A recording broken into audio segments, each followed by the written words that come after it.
Lately, I have been dealing with this messed up situation. It's about my neighbor, Steve. Let me start by saying I've always had a weird feeling about this guy, but I never thought he'd turn out to be this creepy.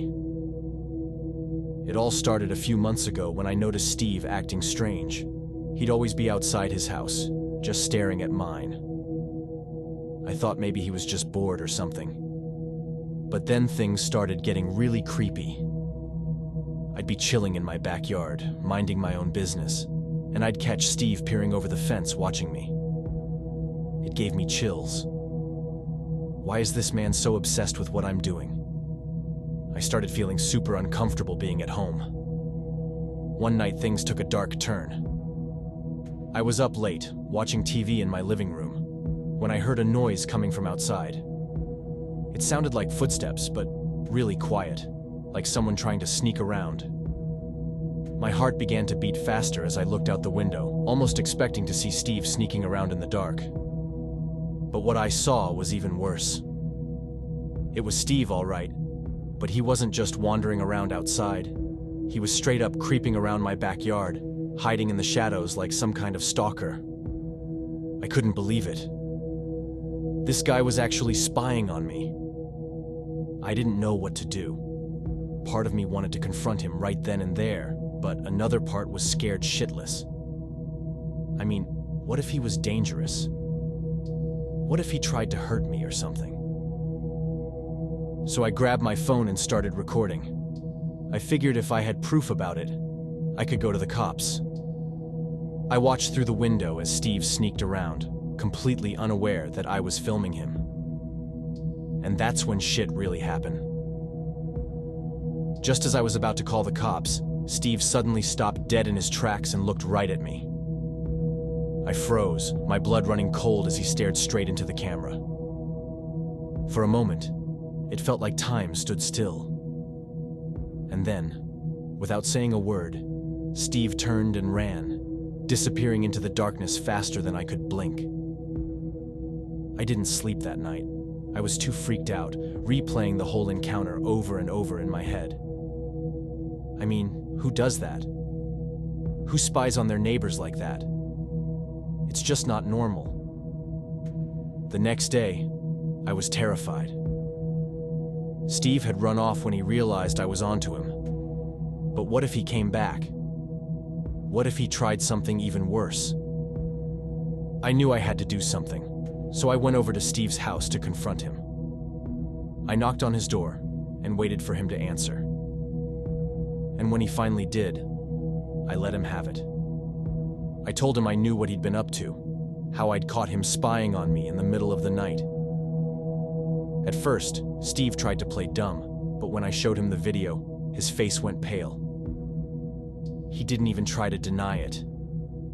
Instead, he just stood there, staring at the ground, looking guilty as sin. And that's when I knew I had him. I told him if he ever came near me or my house again, I'd go straight to the cops with the video as evidence. I wish I could say that was the end of it. Turns out Steve had a history of being a creep. I won't go into all the gory details, but let's just say I wasn't the first person he had harassed. Long story short, I made sure to keep my distance from Steve after that. I installed security cameras around my house, just to be safe. And I haven't seen him since. But I can't stop thinking about the fact that he's still out there, waiting for his next victim. If there's one thing I've learned from all of this, it is to trust your gut. If something feels off, it probably is. If you have enjoyed the first story and you want to see more, don't forget to subscribe. Now let's continue with the second story.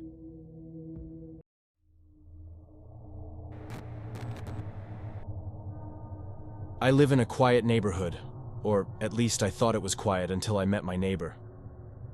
I'll call him Johnson. He lives next door, and I never paid much attention to him. He seemed like just another regular neighbor, but I was wrong. It all started about a month after I moved in. I was unpacking boxes when I heard shouting from next door. At first, I thought it was just a disagreement, but then it got louder, and I realized that my neighbor, Johnson, was yelling at someone. It sounded like he was arguing with himself, which was weird enough. But then I heard things crashing and banging around. It went on for hours. Finally, I couldn't take it anymore, so I went over to see if everything was okay. When I knocked on his door, there was no answer, but I could still hear him inside, yelling and cursing up a storm. I didn't know what to do, so I called the police. They came and knocked on his door too, but still no answer. Eventually they left, saying there wasn't much they could do if he didn't want to talk to them. After that first incident, things only got worse. Every few days, Johnson would have these episodes where he'd start shouting and throwing things around his house. Sometimes it would happen late at night, waking me up from sleep. Other times it would be during the day, and I'd hear it while I was trying to work. I tried talking to him once, asking if everything was okay, but he just slammed the door in my face. I didn't know what to do. I felt bad for him, but I also felt scared. I didn't know what he was capable of. One day, things took a really scary turn. I was coming home from a run when I saw him staggering around in his front garden. He looked completely drunk, which wasn't unusual for him, but this time he was waving a knife around. I froze, not sure what to do. I didn't want to get involved, but I also couldn't just leave him out there like that. I debated calling the police again, but before I could make up my mind, he started shouting at me.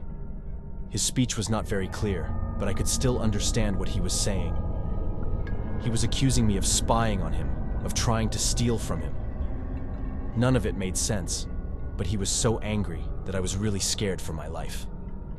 I backed away slowly, trying to calm him down, but he just kept coming at me.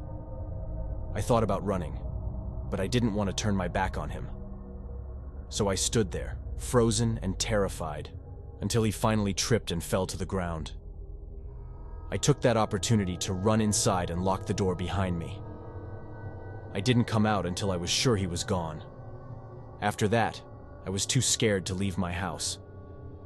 I tried talking to other neighbors about him, but no one seemed to know much.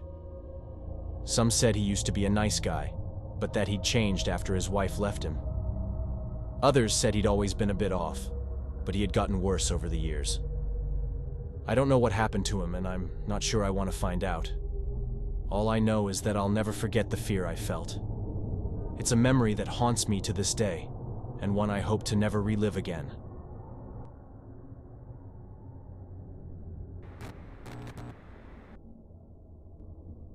It's been a while since I thought about this, but something happened to me when I was younger that still gives me chills. So back when I was 12, we had this neighbor, Carter. He lived alone in the house right next to us, and I always got this weird vibe from him. He smiled and waved whenever he saw me, but his eyes were always a bit empty, I think. Anyway, my parents said he was just old and lonely, but I wasn't so sure. Things started getting scary when he stopped me on the way to school. At first, he just asked how I was doing, but then he started saying weird things like, "You're growing up so fast, and you remind me of someone." I just nodded and tried to get away as quickly as possible. A couple days later, things took a turn for the worse. I was coming home from school, and he was standing outside his house waiting for me.